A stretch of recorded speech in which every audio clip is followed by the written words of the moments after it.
Dear student, welcome to my channel chemistry by Goswami sir. आज की class में हम कुछ आंकिक प्रश्न पर चर्चा करेंगे, जिसमें पहला प्रश्न है 11.7 ग्राम सोडियम क्लोराइड को 500 मिलीलीटर जल में घोला गया विलेन की मोलरता की गणना कीजिए। तो सबसे पहले इसमें देखते हैं जो वैल्यू हमको दी गई है उसको नोट करेंगे। तो विलेय हमारा क्या है? सोडियम क्लोराइड है, अर्थात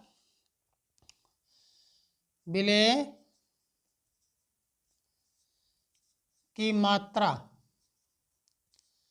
कितनी दी गई है? 11.7 ग्राम दी गई है। और विलेय का अणुभार क्या होगा? विलेय का अणुभार, विलेय का अणुभार कैसे निकालेंगे? NaCl का अणुभार निकालेंगे, अर्थात 23 + 35.5, ये हो जाएगा 58.5। आयतन दिया गया है, आयतन, आयतन किसका है? विलेयन का। कितना दिया है? 500 मिलीलीटर। हमें ज्ञात क्या करना है? विलेयन की मोलरता ज्ञात करना है, अर्थात मोलरता हमको मालूम करना है। तो सूत्र क्या होता है मोलरता का? मोलरता का सूत्र होता है मोलरता बराबर विलेय की मात्रा ग्राम में गुणे 1000 बटे विलेय का अणुभार गुणे विलेयन का आयतन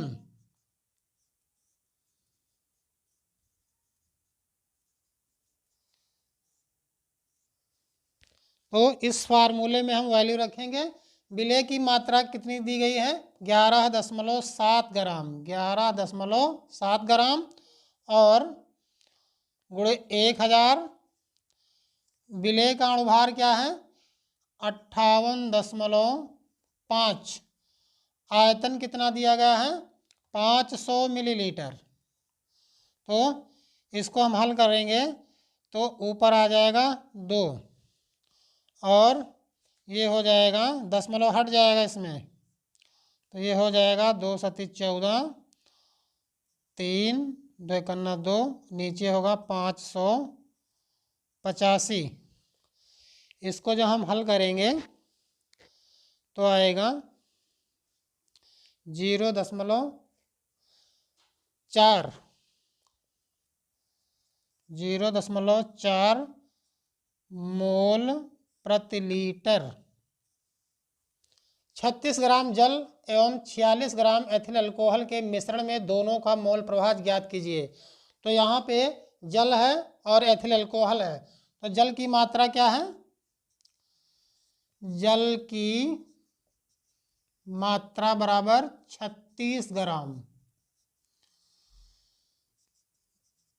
जल का अणुभार H2O का अणुभार निकालेंगे तो 2 × 1 + 16 बराबर 18 हो जाएगा। तो जल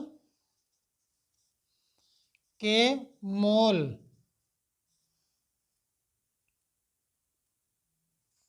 की संख्या बराबर जल की मात्रा बटे उसका अणुभार, यानी कि 36/18, और ये हो जाएगा 2 मोल आएगा।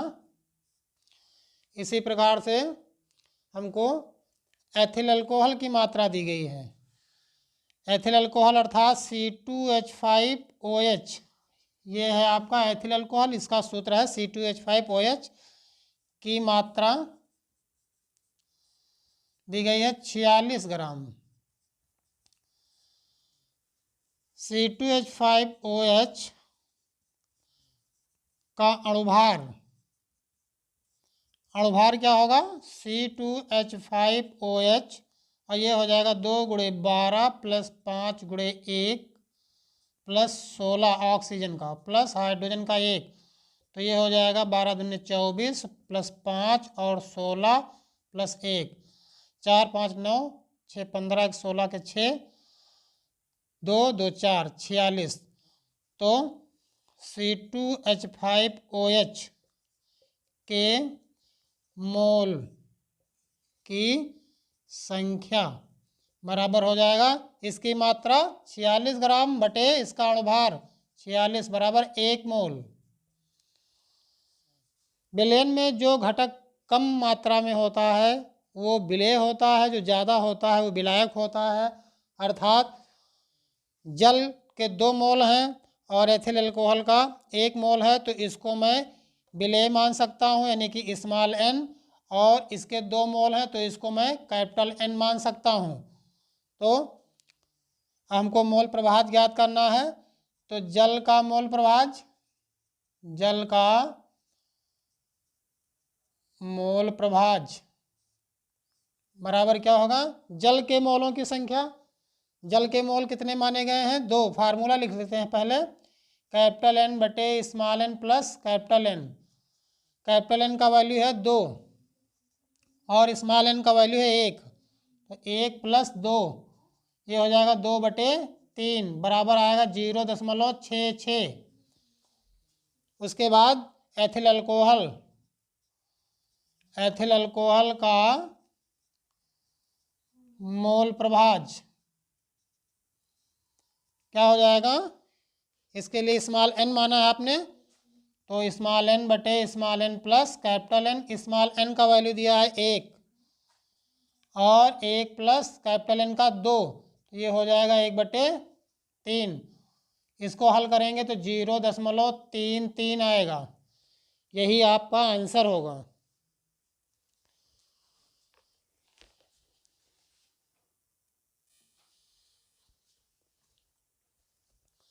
अगला सवाल है, जल में एथिल अल्कोहल का एक विलयन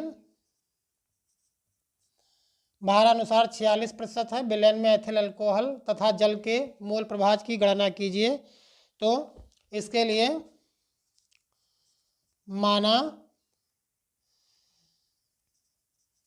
विलयन की मात्रा बराबर 100 ग्राम है, तो एथिल अल्कोहल की मात्रा कितनी होगी, जल में एथिल अल्कोहल का एक विलयन भार अनुसार 46% है, तो एथिल अल्कोहल की मात्रा, एथिल अल्कोहल की मात्रा बराबर 46 ग्राम, 46 ग्राम होगा। और दूसरा घटक है जल, अभी इसका अणुभार भी निकाल लेते हैं। एथिल अल्कोहल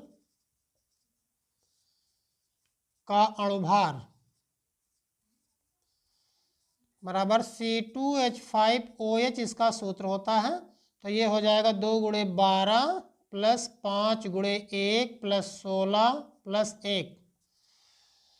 कार्बन का परमाणु भार 12 होता है, इनकी संख्या 2 है, तो 2 × 12, और हाइड्रोजन का परमाणु भार 1 होता है, इनकी संख्या 5 है, तो 5 × 1। ऑक्सीजन का परमाणु भार 16 है, हाइड्रोजन का 1 है, तो इसको आप हल करेंगे तो आएगा 46।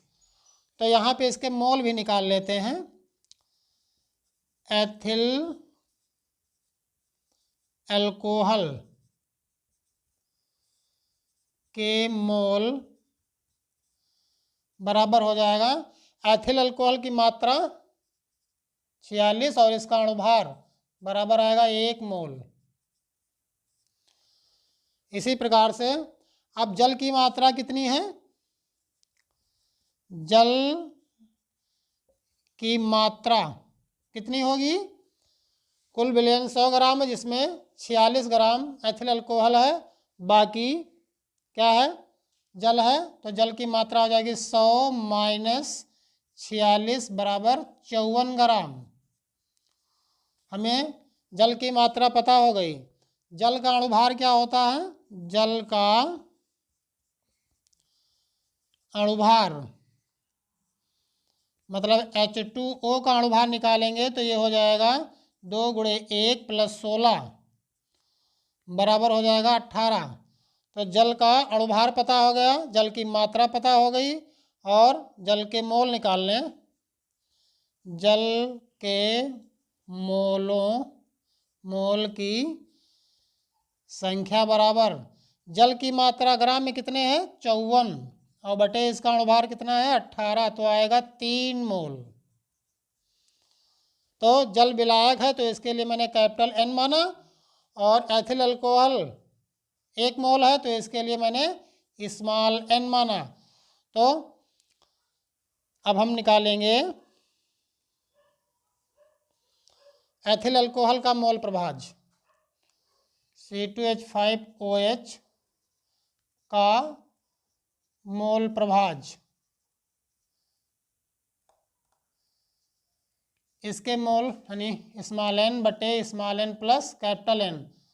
स्मॉल n का वैल्यू क्या दिया गया है 1, तो ऊपर 1 होगा और नीचे 1 प्लस कैपिटल N का वैल्यू 3, तो 3 हो जाएगा। तो ये हो जाएगा 1/4 और इसका वैल्यू आएगा 0.25। जल का मोल प्रभाव निकालना है तो H2O का मोल प्रभाज बराबर क्या होगा, जल के मोल कितने निकाले हैं 3 निकाले हैं, तो ऊपर रहेगा 3, नीचे क्या हो जाएगा कैपिटल N बटे small n plus capital N, ये फार्मूला होगा। और n का मान 3 है, स्मॉल n का मान 1 है, कैपिटल N का मान 3 है, तो ये हो जाएगा 3/4।